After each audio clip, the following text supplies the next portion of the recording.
It's one of the deadliest chemical agents ever created. Within seconds of exposure, symptoms of nausea and convulsions take over. Without emergency treatment, paralysis, respiratory failure, and death can occur within minutes.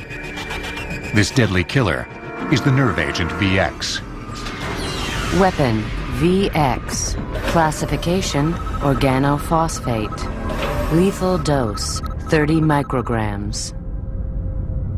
The organophosphate type of chemicals are considered nerve agents because they attack the nervous system. The nervous system controls all of the functions of the body, and so by interrupting or stimulating that, you get all these various effects.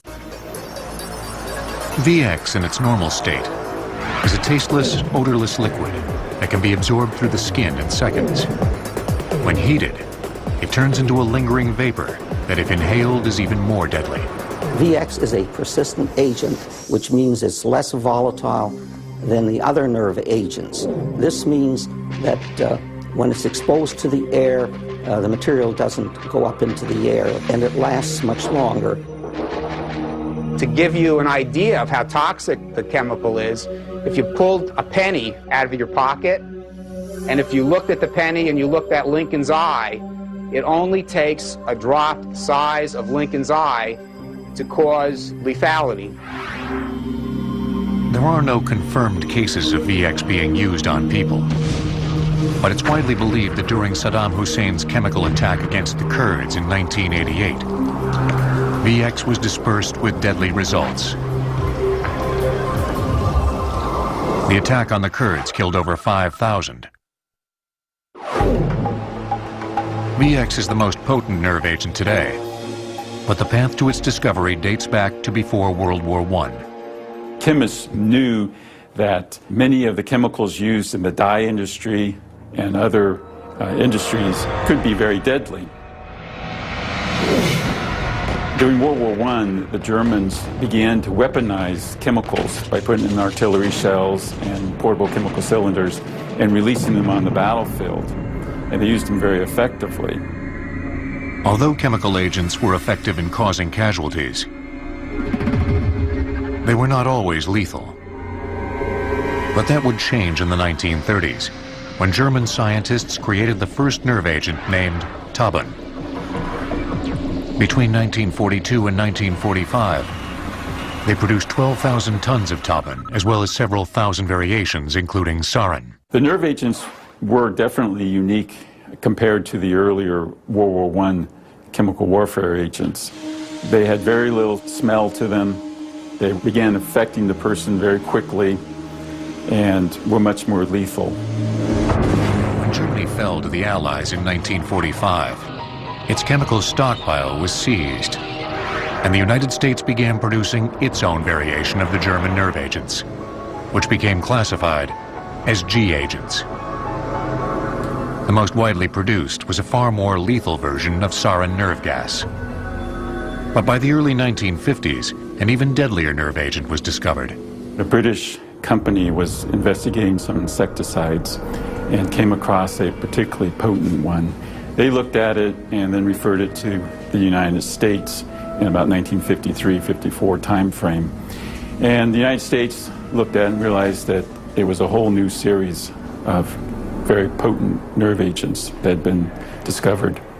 They looked at all of them and then decided that probably VX was the one that they would like to go with. From 1961 to 1968, the United States produced approximately 4,400 tons of VX, enough to kill every human being on the planet. The U.S. stockpile served as a deterrent against the Soviet Union, which had begun producing even larger supplies of chemical agents, including the nerve agents Soman, sarin, and VX. In 1960 and 61, we standardized a artillery projectile, and we came up with a newly designed landmine and also loaded VX in a rocket warhead. Fortunately, neither country ever used the lethal nerve agent against the other. In 1969, Richard Nixon agreed to ban the U.S. manufacturing of chemical weapons. Production of VX ceased, and the stockpile was placed in storage. Today, only the United States and Russia claim to have stockpiles of VX.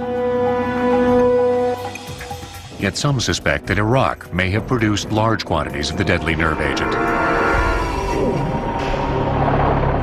At the onset of Operation Iraqi Freedom, U.S. forces prepared for the worst. We felt that it was very likely that our adversaries would use chemical weapons against us, and we felt that they had VX in their arsenal. VX is often used as a terrain denial weapon, kind of the way you would use landmines. And one of the things we're very concerned about is not having our forces stumble into land that's been contaminated with VX. The main goal at Edgewood Chemical and Biological Center in Maryland is to provide protection and detection for the U.S. troops in Iraq. We have the best protected force in the world, and each warfighter has all the protective equipment that he or she needs, the protective clothing and the protective mask. The masks will totally protect you against inhaling VX, and the chemical protective clothing is specially designed so that the VX can't penetrate it. In January of 2005, the United States ended its hunt for weapons of mass destruction in Iraq. No VX was found. But the threat of VX doesn't end in Iraq. Other countries are suspected to be attempting to produce the deadly agent. And there is enough VX in the US and Russian stockpiles to kill millions. So the threat of attack from one of the world's deadliest weapons remains. The most effective antidote to VX is a mixture of drugs that includes atropine, prolidoxime chloride, and diazepam. Auto-injector kits containing these drugs are given to US soldiers in case